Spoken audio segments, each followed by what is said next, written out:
श्री शिवाय नमस्तुभ्यम। हर हर महादेव। हर 3 साल बाद अधिक मास आता है और इस बार 19 साल बाद ऐसा शुभ संयोग बना है कि अधिक मास सावन के माह में आया है। और इस माह में आने वाली एकादशी, जिससे कि हम पद्मनी एकादशी या कमला एकादशी भी कहते हैं, बहुत ही शुभ फलों को देने वाली है। ये एकादशी 28 जुलाई दोपहर 2:51 से प्रारंभ होकर इसका समापन 29 जुलाई दोपहर 1:05 पर होगा। इसलिए उदया तिथि के अनुसार 29 जुलाई को एकादशी का व्रत व पूजा पाठ किया जाएगा।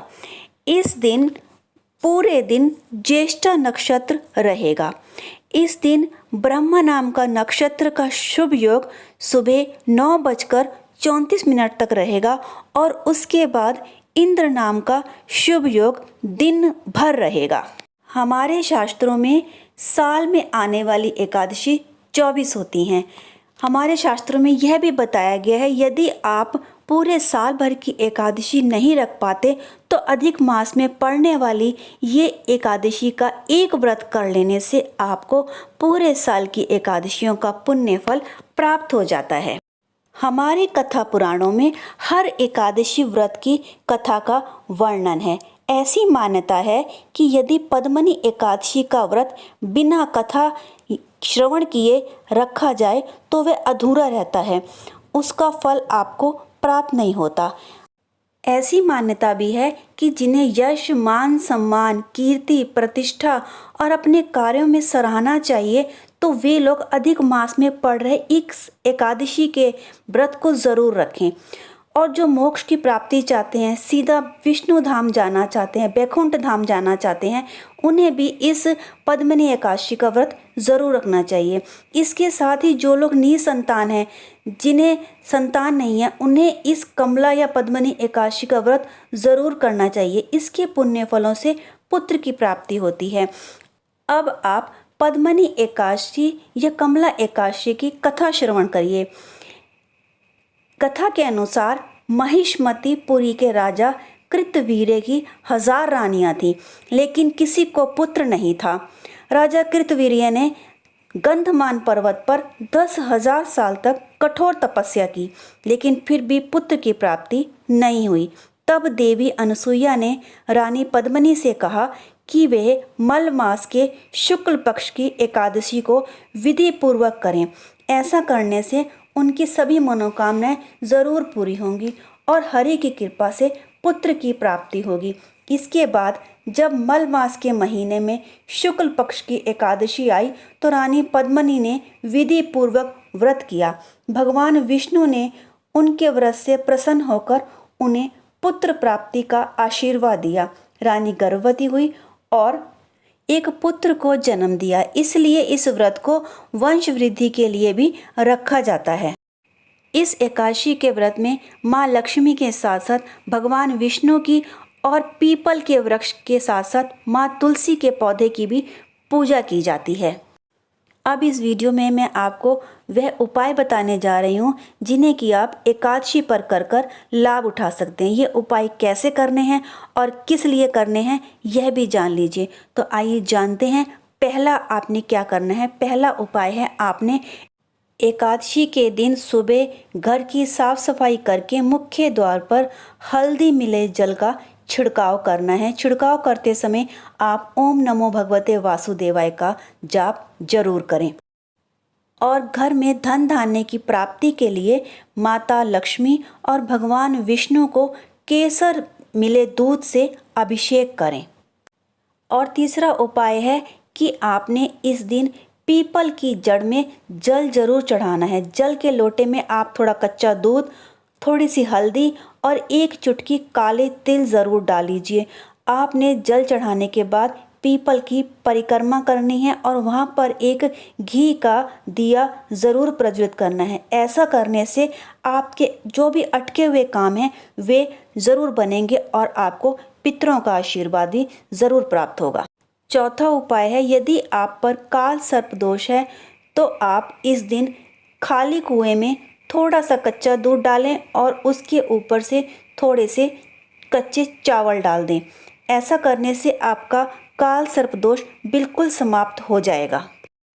पांचवा उपाय आपने स्थायी नौकरी के लिए करना है। स्थायी नौकरी के लिए आपने विष्णु जी के आगे 9 मुखी दीपक जलाना है और एक अखंड ज्योत जलानी है, जो कि पूरा दिन और पूरी रात एकादशी के दिन जलती रहेगी।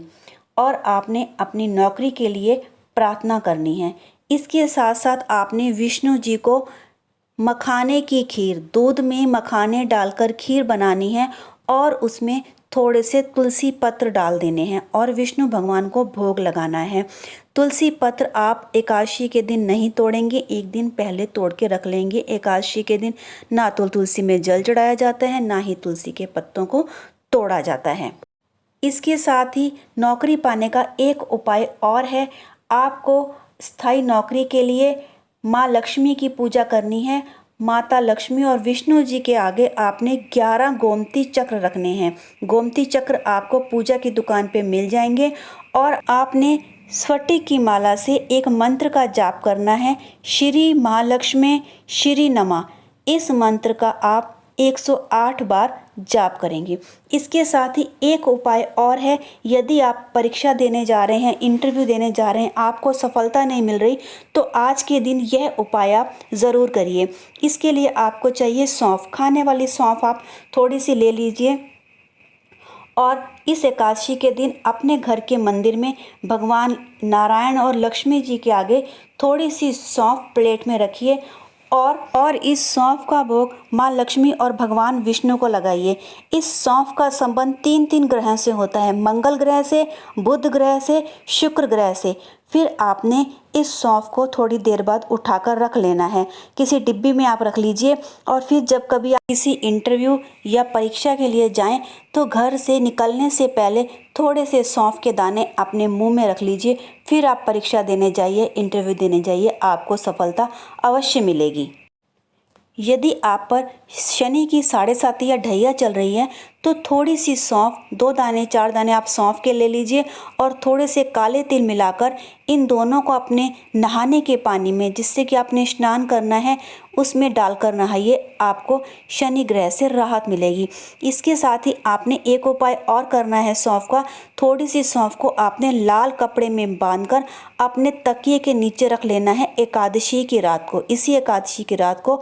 और सुबह उठकर आपने इसे बहते हुए जल में प्रवाहित कर देना है। ऐसा करने से आपके ऊपर जो भी बुरी बला, नज़र, टोटका है, किसी का किया कराया है, वह सब भी दूर होता है। यदि आपको रुपए पैसे की बहुत तंगी है, आर्थिक तंगी से आप जूझ रहे हैं, तो तुलसी के पौधे में शाम के समय आपने एक दीपक जलाना है। दीपक अगर आप आटे का बनाएंगे तो बहुत ही अच्छा होगा। आटा आपने नमक वाला नहीं लेना है, साफ़ सुथरे आटे का छोटा सा दीपक बनाइए। उसमें शुद्ध घी डालकर आपने बाती रखनी है और एक चुटकी हल्दी और एक चुटकी कुमकुम आपने उस दीपक में डाल देना है।